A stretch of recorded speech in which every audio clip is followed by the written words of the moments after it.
Szia, bocsi, te mit adnál egy bacon burgerért? Hát figyelj.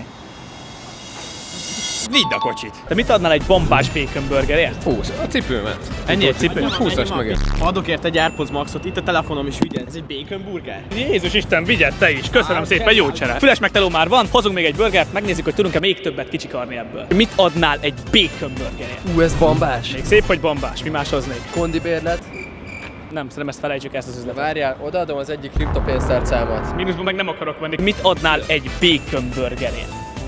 Figyelj, mit az egyik órámat odaadom. Én nem értek hozzájuk, de gondolom az aranyszínű többet, én az aranyszínűt kérem most azonnal. Áj. Követted a bombát TikTokon? Persze, hogy követem. Bizonyos, és akkor mehet a trade. Jó van, mutasd oda is. Itt van. Na így már mehet a trade, ilyenkor megéri, jó étvágyat. Szia, bocsi, te mit adnál egy bacon burgerért? Ez egy bombás bacon burger? Még szép, hogy egy bombás bacon Ez burger. az a bacon burger? Ez az a bacon burger. Ó, basszus. Hát figyelj. Vidd a kocsit. A kocsit? Ja. Jó van, köszönöm szépen! Na srácok, szerintem nincs miről beszélni, elég egyértelmű, hogy most végre a videóban először tényleg korrekt díjat kötöttünk. De írjátok meg kommentbe.